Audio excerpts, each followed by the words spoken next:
ఇదే సభలో స్పీకర్గా సుదీర్ఘమైన అనుభవం వారికి ఉన్నది. మాజీ ముఖ్యమంత్రి చంద్రశేఖరరావు గారితో కలిసి పనిచేసిన సుదీర్ఘమైన అనుభవం కూడా వారికి ఉన్నది. అయితే ఇక్కడ వారు కొన్ని విషయాలు మరి సందర్భంగా గుర్తు లేదో రాలేదో నాకు తెలీదు. వారికి మీ ద్వారా గుర్తు చేయదలుచుకున్నాను. 2011 సంవత్సరంలో శాసనమండలి ఎన్నికలలో భారతీయ జనతా పార్టీ టీఆర్ఎస్ పొత్తు పెట్టుకున్నారు. ఆనాడు ఇదే సభలో ఉన్న ఈరోజు కేంద్ర మంత్రి బీజేపీ అధ్యక్షుడు కిషన్ రెడ్డి గారు, ఎండెల లక్ష్మీనారాయణ గారు, ఇద్దరు శాసనసభ్యులు బీజేపీ నుంచి టీఆర్ఎస్ అభ్యర్థికి అధికారికంగా ఓట్లేసిండ్రు. ఒకటి. రెండవది, ఆనాడు ముగ్గురు టీఆర్ఎస్ ఎమ్మెల్యేలు కిరణ్ కుమార్ రెడ్డి గారికి ఓటేసిండ్రు.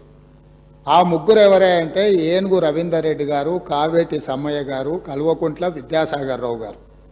ఆ ముగ్గురు టీఆర్ఎస్ అభ్యర్థికి ఓటేయకుండా కిరణ్ కుమార్ రెడ్డి గారికి మద్దతు ఇచ్చినందుకు చంద్రశేఖరరావు గారు వారిని పార్టీ నుంచి బహిష్కరించడం జరిగింది.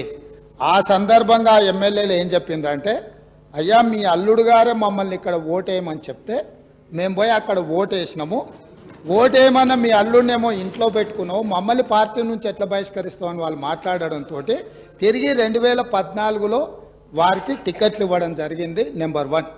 నెంబర్ 2, 2014 నుంచి 2023 వరకు పార్లమెంటులో ఏ సందర్భం వచ్చినా అధికారికంగా అక్కడ రికార్డులు ఉన్నాయి.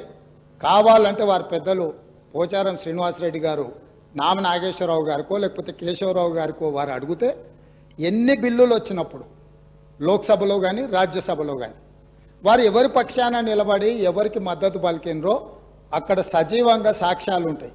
3 తలాక్ కావచ్చు, 370 ఆర్టికల్ కావచ్చు, రైతు వ్యతిరేక నల్ల చట్టాలు కావచ్చు, జిఎస్టీ కావచ్చు, నోట్ల రద్దు కావచ్చు, ఇట్లా చెప్పుకుంటూ వెళ్తే కొన్ని వందల బిల్లులు లోక్సభలో రాజ్యసభలో వచ్చినప్పుడు టీఆర్ఎస్ పార్టీ స్పష్టంగా ఒక సందర్భంలో రాజ్యసభ సభ్యుడు అక్కడ బిల్లు ఉన్నదంటే ప్రత్యేకమైన విమానం వేసుకొని పోయి మోడీ గారికి అనుకూలంగా ఓటేయడం జరిగింది.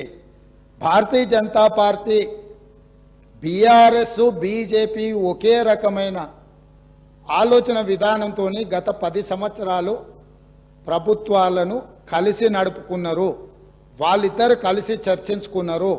ఇంతెందుకు, వాళ్ళ పార్టీ అంతర్గత విషయం ముఖ్యమంత్రి గారిని మార్చాలని ఇక్కడ చాలామంది మాజీ మంత్రులు చంద్రశేఖరరావు గారిని దించేసేయాలి, తారక రామారావు గారిని ముఖ్యమంత్రిని చేయాలని చెప్పి ఆ మంత్రివర్గంలో ఉన్న వాళ్ళే చంద్రశేఖరరావు గారి మీద అవిశ్వాసం ప్రకటించి తారక రామారావు గారిని ముఖ్యమంత్రిని చేయండి అని వాళ్ళు మాట్లాడినరు.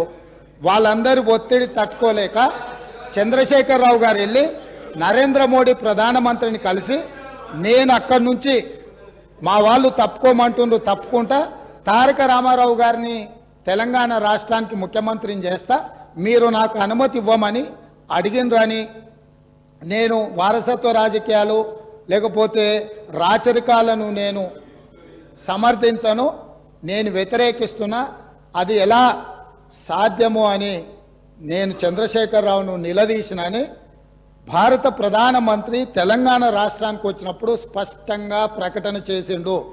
ఇప్పుడు పెద్దలు శ్రీనివాసరెడ్డి గారిని నేను అడుగుతున్నా, మీకు ఎలాంటి సంబంధాలు లేకపోతే, అనుబంధం లేకపోతే, ఆయన అనుమతితోనే మీరు నిర్ణయాలు తీసుకోకపోతే మీ పార్టీ అంతర్గత వ్యవహార ముఖ్యమంత్రిని మార్చుకోవడం అనేది, అట్లాంటి విషయం కూడా మోడీ గారి అనుమతిని అడిగిందంటే మీ బంధం ఫెవికల్ బంధం. ఒకవేళ మీకు కేసీఆర్ గారు చెప్తుండ్రో లేదో వాస్తవాలు ఒక్కసారి ఇప్పుడు నేను చెప్పిన చరిత్రను మొత్తము వారు తెలుసుకోవాల్సిందిగా నేను కోరుతున్నా. మీకు కొన్ని చెప్తాడు, కొన్ని దాస్తాడు.